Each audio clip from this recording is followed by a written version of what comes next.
Salam alaikum an balima malien m'aw ko barkada balimakɛ n'aw denkɛ don Amara Sila Chiri chercheur. Bi jeudi 19 octobre 2023.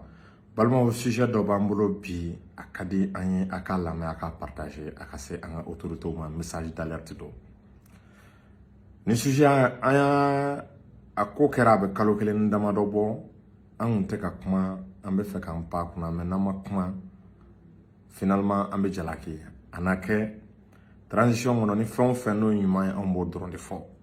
ni minnu jɛngɛnni an t'o yira ka an tɛ sɔn ka proposition kɛ bon o dun o tɛ ne ka taabolo ye. Gouvernement ye mesure dɔ kun ta 11 août 2023 o ye arrêté interministériel dɔ ta n'a numéro ye 1960 o arrêté interministériel taara ministère de l'économie et des finances ani industrie et commerce concernant la suspension de l'importation et de la farine de blé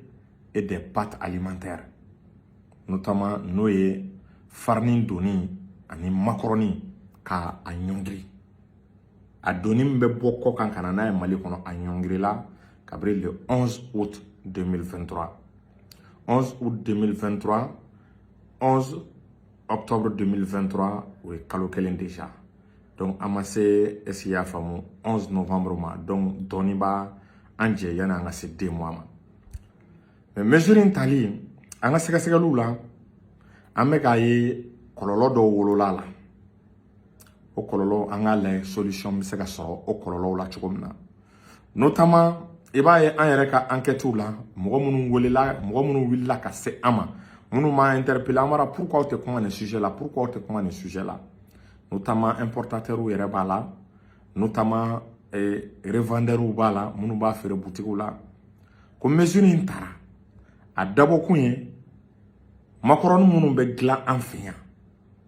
n'o ye pâte alimentaire ye k'a dabɔkun fanba maliyɛnw an ka an yɛrɛ fɛn min bɛ dilan an fɛ an k'a consommer a hakili ka ɲi o hakilina ka ɲi a philosophie ka ɲi a esprit ka ɲi c'est-à-dire consommons malien mais problème ye mun de ye c'est-à-dire ni mesure bɛ ta sisan jateminɛ dɔw de kan ka kɛ hakili jagabɔ dɔw de kan ka kɛ pour que a kɔlɔlɔ a kana se ka mɔgɔ wɛrɛw sɔrɔ a kɔlɔlɔ kana se ka maliden dɔw a ka se ka dekun se olu ma o ti dɔwɛrɛ ye a fɔra ko farine ani macaroni ko ka bɔ n'a ye kɔ kan ka don n'a ye Mali kɔnɔna la ko o ɲɔngirila gouvernement ka intervention na o y'a yira o y'a dabɔ parce que i b'a ye dɔw kun bɛ ka contrefaçon kɛ dɔw kun bɛ ka don ni macaroni de façon frauduleuse olu bɛɛ ka ɲi est-ce que vous voyez mais dɔw fana kun bɛ ka don n'a ye de façon légale jɛlenya sira yɛrɛ kan u mɛnna u bɛ ka nin baara in kɛ u mɛnna u bolo bɛ est-ce que y'a faamu nin baara in na bon ni mesure girinna ka na brusquement ka sɔrɔ miiri ma kɛ olu ka côté la balimaw a bɛ se ka tiɲɛni caman don o kun a bɛ se ka kɛ sababu ye est-ce que y'a faamu perte financière caman bɛ don importateur ninnu ko parce que mɔgɔ t'a dɔn a dɔw i b'a ye k'a fɔ u ye commandes lancé u jigi b'a kan o commande lancélen o commande bɛ ban u bɛna don n'a ye Mali kɔnɔ bon entre temps wari saralen commande lancélen bon n'o ma se ka don tuguni yɔrɔ kɔlɔlɔ ni degun b'a la en même temps tuguni an ye fɛn wɛrɛw jateminɛ i b'a ye k'a fɔ maliyɛnw bɛ ka u plaigner kosɛbɛ qualité la c'est-à-dire a fɔra macaroni minnu ka produit an fɛ yan ko ka olu don ba la bon n'i y'o qualité ta k'a lajɛ caman bɛ ka i plaindre caman bɛ k'i plaindre mɔgɔ caman bɛ k'a yira k'a fɔ vraiment k'a goût tɛ kɔrɔlen bɔ a goût tɛ minnu bɛ don minnu bɛ bɔ kɔ kan ka na k'a goût tɛ olu bɔ bon caman bɛ ka degun sɔrɔ o yɔrɔ la caman b'a la fɛnɛ k'a prix gɛlɛyara ko kabiri nin mesure in fɔra ko fɛn tɛ bɔ kɔ kan tuguni ka don ko min yɛrɛ bɛ ka dilan an fɛ yan k'a prix a bɛ ka augmenter bon o siratigɛ la i b'a ye yanni mesure in ka ta an t'a dɔn ni jateminɛ dɔ kɛra c'est-à-dire an ka Mali ta consommer o ka bɛn tiɲɛ ma mais est-ce que Mali ta a goût ka di maliyɛnw ye o enquête ninnu kɛra fɔlɔ a n'a goût n'a ka di maliyɛnw ye ani ni maliyɛnw b'a sɔrɔ nɔgɔya la ka tɛmɛ kɔrɔlen kan min bɛ bɔ kɔ kan parce que imagine mɔgɔw k'u plaint ko min bɛ bɔ kɔ kan k'o da ka nɔgɔn ka tɛmɛ min bɛ feere Mali yɛrɛ kɔnɔ i b'a dɔn bi Mali problème y'o de ye i b'a ye k'a fɔ hali an ka fini artisanal ninnu an b'a fɔ an yɛrɛ ka finiw san mais i bɛ taa i b'a fɔ k'i b'a caman san a tɛ se ka san a da ka gɛlɛn an ka bɔgɔlanfini an'an ka fini artisanal ninnu ou bien an ka artisan bɛ fɛn min dilan i bɛ taa i b'a sɔrɔ a caman a da ka gɛlɛn donc fɛn minnu bɛ dilan an fɛ yen il faut que an ka réfléchir u da bɛ se ka nɔgɔya cogo min na u da bɛ se ka jigin cogo min na parce que n'i ye situation ye analyser i b'a ye minnu bɛ bɔ importation na ka na i b'a ye a musaka caman a bɛ don douane kɔnɔna la minnu bɛna sira jɛlen fɛ a bɛ don douane kɔnɔ économie bɛ enrichi économie a bɛ augmenter bon ni a bɛ ka dilan an fɛ yan de façon locale o ka ɲi o ka kan ka encourager mais i b'a ye o wari bɛ taa directement est-ce qu'il y'a faamu impôt an'u bɛ se ka taxe mun sara donc i b'a ye k'a fɔ o wari bɛ taa yen bon i b'a ye importation ta o bɛ taa directement est-ce qu'il y'a faamu douane ninnu i b'a ye douane bɛ prélèvement kɛ dɔrɔn automatiquement o bɛ taa trésor kɔnɔ bon ninnu bɛ taxe minnu sara minnu bɛ consommation locale kɛ an fɛ yan i b'a ye k'a fɔ consommation locale ninnu olu bɛ taxew de sara bon soit ni réflexion bɛ se ka kɛ ni jateminɛ bɛ se ka kɛ est-ce qu'il y'a faamu ni jateminɛ bɛ se ka kɛ minnu bɛ consommer min bɛ ka dilan an fɛ yan n'a prix bɛ se ka jigin ka qualité augmenter hali n'o k'a sɔrɔ gouvernement fana bɛ dɔ bɔ a ka taxe n'a ka impôt la a fɔra a banna olu bɛɛ ye mesure minnu bɛ se ka mɔgɔ soulager ou bien délai dɔ ka di mɔgɔ minnu fana bɛ ka importer délai jan dɔ ka d'u ma u k'u ka importation kɛ ka bɛn o ma ani k'a yir'u la u yɛrɛ fana ka fɛɛrɛ kɛ sa u ye temps min kɛ importation na u ye expérience min faamu u yɛrɛ fana ka na usine créer Mali la pour que toujours consommation est-ce qu'il y'a faamu o bɛ minnu importer olu dilan cogo a kɛra cogo cogo u b'olu dilan cogo u ye caman faamu la san joli joli bɛ ka importer donc u ka fɛɛrɛ kɛ u fana ka na usine dayɛlɛ gouvernement yɛrɛ k'u dayɛlɛ u dɛmɛ a usine ninnu dayɛlɛli la sinon an b'a dɔn k'a fɔ mesure in c'est de façon temporaire wagati kunkurunin de don mais wagati kunkurunin o fana bɛ se ka kɛ sababu ye perte ba de bɛ don mɔgɔ caman kun wagati fana bɛ se ka kɛ sababu ye a temps kɔnɔna la i b'a ye k'a fɔ caman bɛ yen minnu ye gɛlɛya sɔrɔ dɔw b'u k'u plaint prix ko la i b'a ye dɔw b'u k'u plaint qualité ko la donc o de siratigɛ la n yɛrɛ i b'a fɔ ala ko n ye ouverture média n bɔra u ka émission dɔ kan Thierno taara reportage dɔ kɛ an bɛ Thierno Ndiaye an b'a fo yan vraiment a bɛ baara min na a ka faso kanu a n'a ka cɛsiri ani ouverture média boîte bɛɛ an b'a kala a b'a lamɛn u ye reportage kɛ mɔgɔ damadɔw kan i b'a ye k'a fɔ feerelikɛlaw b'o la ani mɔgɔ minnu b'a consommer a caman na u bɛ kuma goût min bɛ ka dilan an fɛ yen a goût k'a ni min bɛ ka bɔ kɔ kan k'u goût tɛ kelen wa ko min bɛ bɔ kɔ kan k'o da ka nɔgɔn est-ce qu'il y'a faamu ka tɛmɛ min bɛ ka dilan an fɛ kan a caman bɛ ka bolo kan donc n bɛna reportage partie dɔw k'a la a ka a lamɛn donc n'a y'a lamɛn a yɛrɛ ka faamuya kɛ donc ka sɔrɔ ka gouvernement halisa k'u deli suspension u k'a yɛrɛ fɔ suspension u k'a ko la ni ji ɲɛma jɔlen n'u ma suspension ko la dekun bɛ don caman kan dɛ n'a fɔra baara tɛ sɔrɔ Mali la mɔgɔw b'u k'u débrouiller est-ce qu'il y'a faamu souvent ka na ni fɛnw ye ka don ni fɛnw ye pour que ka se ka dɔɔni dɔɔni sɔrɔ ka mɔgɔw ta baara la tiɲɛ don consommation locale a ka di an ye mais n'a bɛ kɛ sisan an ka jija k'an labɛn a kama délai dɔw yɛrɛ bɛ se ka di est-ce qu'il y'a faamu aw kana n'a ye importateur aw kana n'a ye nin temps kɔnɔna la o temps kɔnɔ a bɛ fɔ minnu b'a produit de façon locale a bɛ fɔ olu ye est-ce qu'il y'a faamu gouvernement ka faveur dɔ k'olu ye ka taxe impôt u bɛ fɛnmisɛnnin minnu san ka caman bin olu la pour que ka olu fana favoriser n'olu favorisera sisan taxe ni fɛnw ka b'u kan i b'a ye olu b'a ɲini ka qualité dilan ka tila k'u ka prix jigin donc bɛɛ bɛna ban kɔkan ta la mɔgɔw bɛ ban kɔkan ta la ka sɔrɔ gouvernement yɛrɛ ma mesure in est-ce qu'il y'a faamu ka suspension ta donc vraiment an bɛ fɛ an ka autorité u ka hakili jagabɔ kɛ nin na u ka miiri kɛ nin na vraiment situation in an welela k'an interpeller a la n'an ma kuma mɔgɔw b'a fɔ ko vraiment ka aw ta ye amara a bɛɛ ka ɲi transition a bɛɛ ka ɲi alors que ni fiɲɛ bɛ yɔrɔ dɔw la an ka olu fɔ an ka solution proposer sinon ministre industrie ministre a tagacogo ka ɲi a ka hakilina n'a ka initiative ka ɲi mais a dɔw la c'est-à-dire mesure d'accompagnement ani jateminɛ dɔw c'est-à-dire n'an sera k'olu layɛ yani an ka dɔw appliquer olu fana bɛ yan an ka jɛ an ka nin témoignage damadɔ lamɛn yani an ka vidéo bila.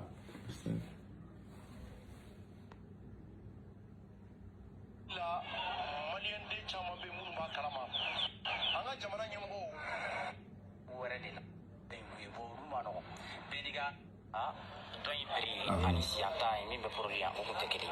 komi y'a f'i ɲɛna kuma dɔ in na ko i ma ka fɔ ko ko yenfɛ ta yanta maliyɛnw degeli don fɛn da ɲɔgɔn na i y'a faamu bon sisan fɔlɔ la an tun bɛ se ka dɔ in sɔrɔ nɔgɔya dɔ la sisan mais sisan yanta min fɛnɛ filɛ o ye 150 jate yɛlɛ a kan sanfɛ dɔɔni quoi o b'a yira dɔ farala kan dɔɔni farala kan i y'a ye o de fɔlɔ la i bɛ taa sɔrɔ dɔw bɛ prix nɔgɔman dɔ la mais sisan 150 tuma la 200 o yɛlɛn'a kan. Voilà, o de kɔni bi mais b'a yira kɔrɔlen ninnu jɔra minnu bɛ bɔ kɔ ka don maintenant minnu mana bɛ yan dɔ de faral'u kan fitini faral'u kan a bɛ n'a fɔ sa 150 200 jate o faral'u kan. E yɛrɛ jagokɛla en tant que commerçant c'est à dire que e bolo yɛlɛmaw kan ka don a la ou bien a taabolo ka ɲi. Bon et comme consommation malien don déjà bon an bɛ se k'a fɔ bon a tagabolo la ni dɔw fɛnɛ donna o de fɛnɛ ka fisa dɔɔni quoi parce que voilà parce que i b'a taa sɔrɔ yan i ko mɔgɔw ka goût tɛ kelen ye quoi n sigi y'a faamu goût tɛ kelen ye bon e mago bɛ sugu wɛrɛ de la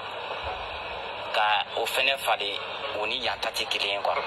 bon min bɛ se k'a to n'a bɛ ɲɛ o de y'a ye est ce que yan ta min bɛ yan nɔ n'u sera k'o fɛnɛ goût kɛ dɔ in goût ye bon olu ma nɔgɔn bɛɛ n'i ka fɛn dilancogo position don bon minan min bɛ yen fɛ ani min bɛ yan o goût tɛ kelen ye différence dɔɔni b'u k'u ni ɲɔgɔn cɛ. N'i y'a bila i da kɔnɔ a kɛcogow tɛ kɛ kelen a jaw tɛ kelen ye. O tɛ jaw tɛ kelen o kɛcogo tɛ kelen dɔɔni quoi. maintenant bon ko in na parce que i b'a ye jamanaw kɔnɔ i y'a fɔ cogo min na mɔgɔw ka goût tɛ kelen ye bon tiɲɛ dun don mun bɛ ka dilan an fɛ yen nɔ a ka ɲi ba ka don o la a ka ɲi o ka bila sanfɛ nka i b'a sɔrɔ la i yɛrɛ y'a fɔ cogo min na ni mɔgɔw da delila ko in na a bɛ kɛ sababu ye danfara caman bɛ don feerefɛnw ni ɲɔgɔn cɛ o tɛ tiɲɛ mɔgɔw ka goût tɛ kelen ye i yɛrɛ da sera a ma bon maintenant e yɛrɛ o goût in na clients ka kumaw ye mun ye a la est ce que a kɛlen de sisan cɛ clients bɛ to k'a ɲɛfɔ ye minnu yɛrɛ bɛna sanni kɛ parce que a b'olu de intéressé olu de bɛ taa san ka dun aw ta ye feereli de olu ka jateminɛw kɛra la mais est ce que minnu bɛ bɔ kɔ kan ka don an ka jamana kɔnɔ yan u bɛ to ka n'olu ɲininkali kɛ wa n'a y'a f'u ye k'a tɛ yen a b'u tɔɔrɔ wa ou bien n'a fɔra ko mali ta de bɛ yan o bɛ diya u ye wa est ce que a goût ninnu a b'u bolo cogo di clients ka jɔyɔrɔ n'a ye mun y'a ko la. alhamdulilayi bon a goût tɛ dɔwɛrɛ ye ala ko tiɲɛ n'u nana n'u y'a ɲininkali kɛ n'u y'a ye a tɛ yen a bɛ fɔ nin na ko non ko bon ko nin de bɛ yen bon u bɛ taa n'u taara n'u y'a ye en réalité min bɛ yen sisan sugu kɔnɔ sisan o de ye nin u bɛ na u bɛ n'a san u bɛ taa u bɛ obligé k'a san u bɛ sa u bɛ obligé k'a san voilà on bɛ se ka min fɔ o ye mais goût kɔni tɛ kelen parce que i b'a dɔn a goût c'est à dire que goût tɛ kelen ye quoi n kɔni bɛ se k'o yɔrɔ de f'i ɲɛna hali machine filɛ nin ye machine qualité tɛ kelen ye machine. ok donc an ye lamɛn an ka témoignage wɛrɛ lamɛn komi a fɛn ka ca an ka mɔgɔ wɛrɛ fɛnɛ ka témoignage lamɛn toujours Thierno ka reportage la a y'a partager.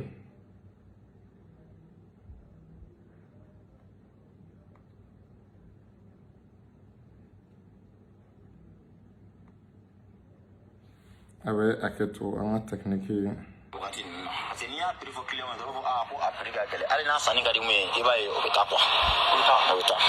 parce que k'a da prix kan quoi. bon maintenant yan'an ka bɔ kuma la e yɛrɛ bɛ makɔrɔni ninnu feere an hakili la i fana b'a dun c'est à dire k'a fɔ nin waati in na kow kɔni bɛ yen jamana y'a yira ka fɔ makɔrɔni donni ani ka bila farine na a suspend jusqu'à nouvel ordre a jɔra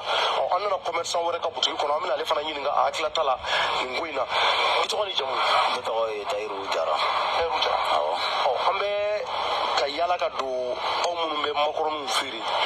ani fariniw ko jamana y'a yira k'a fɔ kɔni ko arrêt dɔ kɔni bɔra ko ka se ka makɔrɔniw minnu bɛ don ani fariniw ko k'a suspend si kana don jamana kɔnɔ maintenant aw minnu bɛ makɔrɔni feerew kɛ c'est-à-dire ko ninnu bɛ aw bolo cogo di. Thierno bon baasi tɛ yanni n ka don kuma kɔnɔ fɔlɔ n b'i fo i ni lɔya n'i ka équipe bɛɛ lajɛlen i ye ɲininka nin kuma in na vraiment a diyara n ye bon sisan nin wagati in kɔni na jɛngun dɔɔni b'an kan macaroni ko ta fanfɛla la jɛngun fɔlɔ ye mun ye o ye qualité ko ye parce que sisan an tɛ ka macaroni qualité ɲɛnama sɔrɔ ka se ka di an ka clients ma jɛngun filanan o ye prix ko ye parce que fɔlɔ an tun macaroni feere prix mun na bon ni sisan kelenw tɛ parce que kelenw ka dɔ fara macaroni prix kan sisan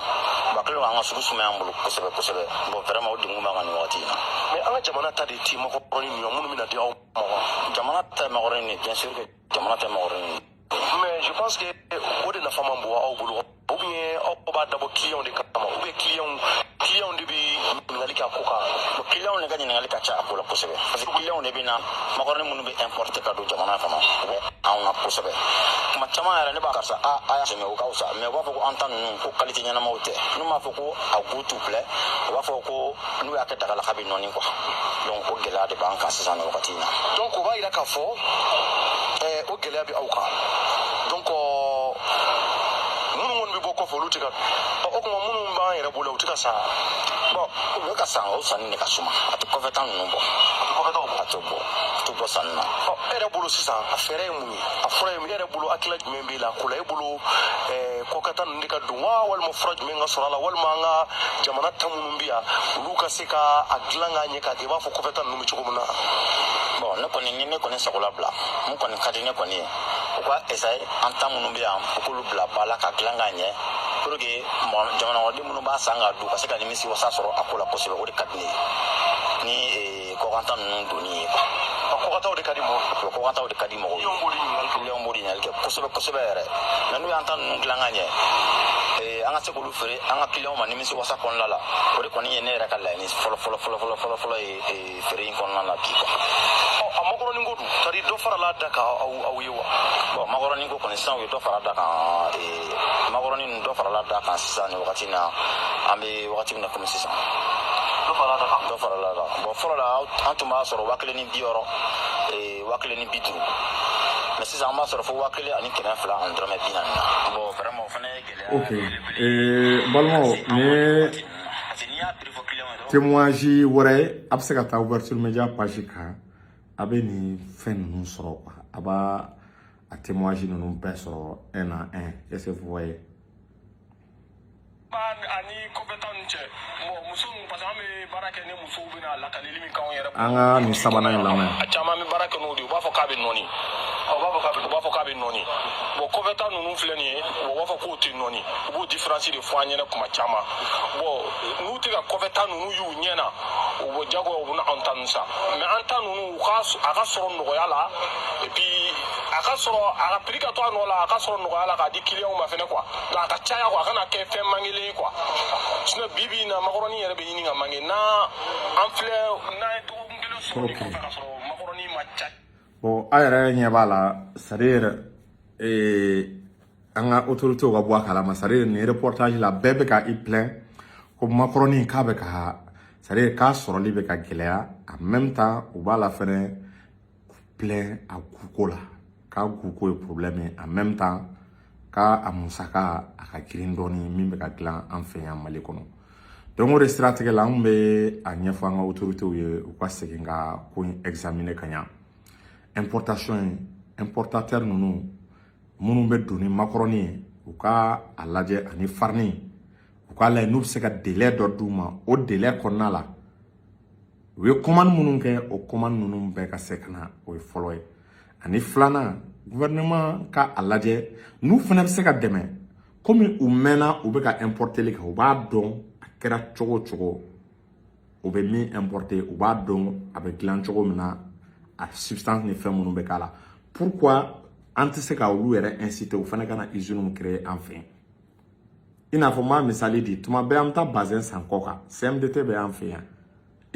Comatex mais pourquoi an tɛ fɛɛrɛ kɛ yanni mɔgɔw ka taa bazin san Allemagne yɔrɔ u kana bazin produit an yɛrɛ fɛ yen coton bɛ an fɛ fɛn bɛɛ b'an fɛ donc an bɛ o laɲini kɛ vraiment u ka mesure u ka a revoir pour que a kɔlɔlɔ non seulement population ma ani a kɔlɔlɔ vraiment est-ce que y'a faamu minnu bɛ na minnu ka baara ye kana don ni macaroni ni pâte alimentaire ni farine ye pour que u fana vraiment u bɛ se ka fiɲɛ bɔda sɔrɔ parce que n'an m'an kɔlɔsi a situation bɛ kɛ i n'a fɔ yan entreprise c'est-à-dire an lu makaran o ye tiɲɛ mais mɔgɔ minnu fana b'a importer ka na maliyɛnw don dɛ maliyɛnw don n'a fana ma lajɛ diɲɛma jɔlen na yɔrɔ a ma nɔgɔn dɛ a ma nɔgɔn a dun kuma ko mana fɛn cogo cogo mɔgɔw bɛ anw de interpeller vraiment anw tɛ fɛ transition na fiɲɛ foyi ka sɔrɔ est-ce qu'il y'a faamu min bɛ se ka mɔgɔ dimi transition autorité ninnu kɔrɔ donc je sais que nin vidéo kɔfɛ n dalen b'a la ministre de l'économie a faamunen don trop mɔgɔ lafaamunen tɛ ka ministre du commerce ka a yɛrɛ bɔ n dalen b'a la nin interview kɔfɛ nin émission kɔfɛ n dalen b'a la n ka a bɛ sɔn ka situation kɛ pour que vraiment an bɛ suspension min kɛra importation na solution ka sɔrɔ o ni importateur makɔrɔni ka ani farine a da ka jigin Mali kɔnɔ a ka sɔrɔ nɔgɔya la est ce qu'il y'a faamu pour que jamanadenw kana wuli ka kule u kana critique yɔrɔ sɔrɔ an ka fanga la donc nin de bɛ an fɛ k'a da aw tulo k'a balimakɛ n'aw denkɛ marasi la je chercheur salamu alaikum